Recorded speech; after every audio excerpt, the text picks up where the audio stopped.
100 000 $, c'est la barre symbolique que Bitcoin a franchie en décembre. Un record historique. Et pendant ce temps, l'or continue de s'imposer comme une valeur refuge intemporelle. Mais aujourd'hui, avec une inflation galopante qui ronge nos économies et la perte de confiance dans nos monnaies, une vraie question brûle nos lèvres. Quel est le meilleur choix pour protéger son épargne et préserver son pouvoir d'achat? L'or ou Bitcoin?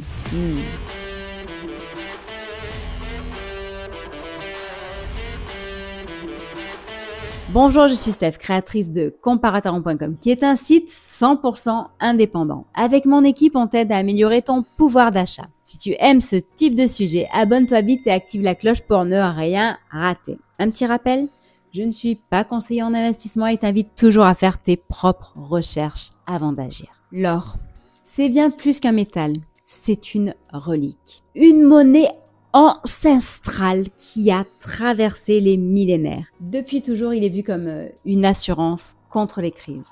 Pour faire nos recherches aujourd'hui, nous nous sommes appuyés sur un e-book qui a été rédigé par les experts de XTB. Il est très bien fait et si tu le veux, toi aussi tu peux le télécharger avec le lien qui est en descriptif. Pour mémo, si tu ne connais pas encore XTB, c'est ce fameux courtier international, régulé en France avec un bureau à Paris, un excellent service client, une application qui s'appelle Xstation qui est notée 4,5 étoiles par ses clients. Ce courtier est sans commission sur l'achat d'actions ni ETF jusqu'à 100 000 €. Et il propose un compte démo pour t'exercer sans perdre ton argent et la fameuse XTB Academy pour enrichir ta culture financière. Donc, si toi aussi tu veux rejoindre les plus de 1 million de clients XTB, eh bien tu as le lien en descriptif. Pourquoi dit-on que l'or est une valeur refuge? Eh bien d'abord pour sa rareté. Tout l'or jamais extrait tiendrait dans un cube de 21 mètres de côté, selon le World Gold Council.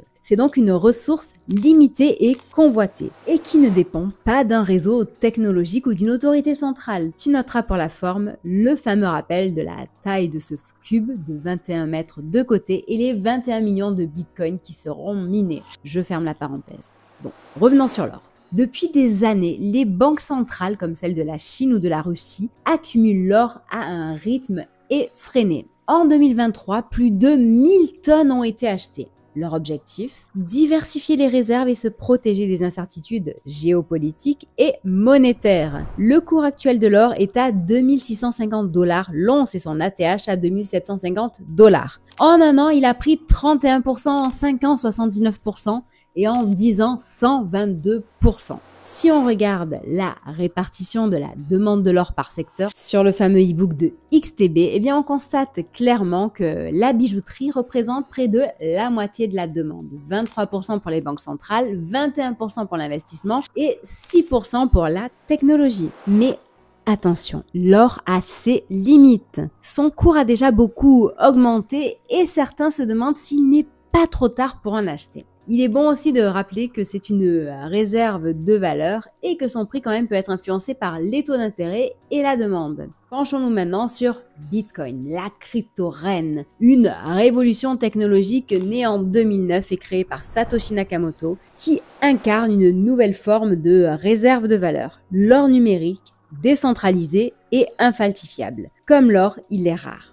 Seulement 21 millions de bitcoins existeront et pas plus. Contrairement au métal précieux, il est facilement transférable en quelques minutes d'un bout à l'autre de la planète. Beaucoup le conservent sans l'échanger et de plus en plus de pays le reconnaissent en véritable monnaie et permettent de payer en bitcoin. Donc en France, certes, il y a quelques commerces qui l'acceptent, mais la fiscalité est tellement galère. À quoi bon payer son café en crypto? Tout n'est pas rose sur cette planète orange. Bitcoin reste extrêmement volatile et souvent incompris. En une journée, son cours peut varier de plusieurs milliers de dollars. Bref, cette volatilité est souvent critiquée. Et aussi, c'est ce qui attire en même temps les investisseurs friands de rendements explosifs. Pour y parvenir, il faut apprendre à lire le marché et déjouer ses pièges. Une formation est souvent indispensable d'ailleurs. Passons maintenant au comparatif or versus Bitcoin. Quels sont leurs points communs? Eh bien, l'or et Bitcoin partagent leur rareté, leur rôle de réserve de valeur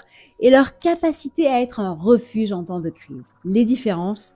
Et bien là où l'or repose sur une histoire millénaire, Bitcoin s'appuie sur l'innovation. D'un côté, nous avons un actif tangible et intemporel, et de l'autre, une technologie portée par la blockchain et le futur. Si l'or semble vivre des cycles d'une dizaine d'années avec une croissance plutôt stable, Bitcoin est lui sur des cycles plus courts de 4 ans environ en lien avec les halvings et d'autres événements, et sa volatilité est extrême, même si on constate une évolution continue positive. Dans les deux cas, pour ma part, j'ai investi dans ces deux actifs avec une stratégie long terme. Je ne pense pas à les revendre. Ils vont rester bien au chaud comme moi aujourd'hui.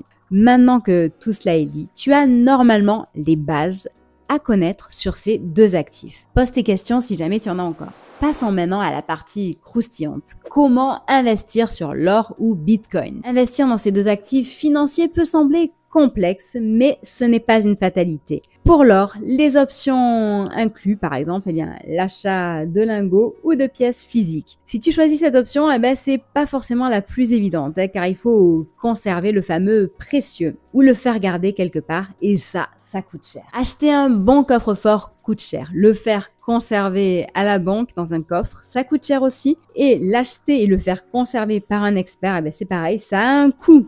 Et en plus, pour le revendre, c'est pas toujours évident. L'autre option, qui est plus simple selon moi, c'est d'investir dans l'or papier via un ETF ou une action. Ainsi, tu évites les problèmes de stockage, les failles de sécurité, et ça te garantit une liquidité bien plus élevée, c'est-à-dire une revente plus facile. Et tu as justement XTB, le fameux courtier dont je te parle depuis tout à l'heure, qui est sans commission sur l'achat d'actions et d'ETF jusqu'à 100 000 €, qui propose un max de choix.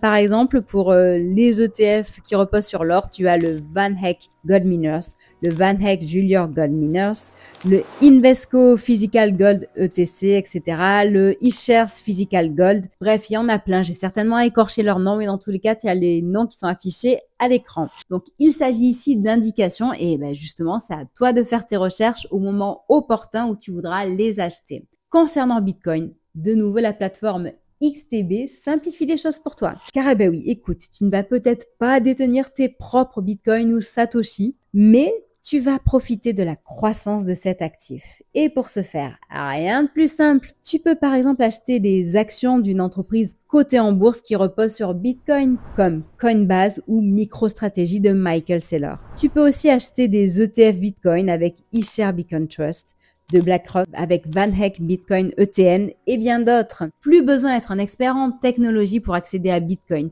et plus de stress sur la perte de ta seed phrase. Le choix entre l'or et Bitcoin dépend surtout de ton objectif. Préserver un capital de manière stable ou rechercher un potentiel rendement élevé avec Bitcoin. Alors, tu es plutôt or ou Bitcoin. En même temps, je dirais pourquoi choisir? Ces deux actifs ont chacun leur place dans une stratégie diversifiée. Et comme le dit Warren Buffett, n'investis jamais dans quelque chose que tu ne comprends pas. Donc, avant tout, renseigne-toi et pense à mettre en place une stratégie, à évaluer tes objectifs. Regarder par exemple cette vidéo est un bon début. Continue. Avant de clôturer cette vidéo, je te rappelle que je ne suis pas conseiller en investissement et quand bien même, ce que je te dis ne concerne que moi. Donc, fais tes propres recherches. Le trading, c'est risqué et tu peux perdre tout ton capital. 74% des comptes d'investisseurs particuliers sur XTB perdent de l'argent avec les CFD. Donc, fais tes propres recherches et assure-toi que tu sais dans quoi tu t'engages. Je te dis à très bientôt, que ce soit sur le site comparatorhome.com, Facebook, Twitter, Instagram, TikTok, LinkedIn et même Discord où tu pourras télécharger tes e-books gratuits pour mieux gérer ton budget et ton épargne. Merci, au revoir.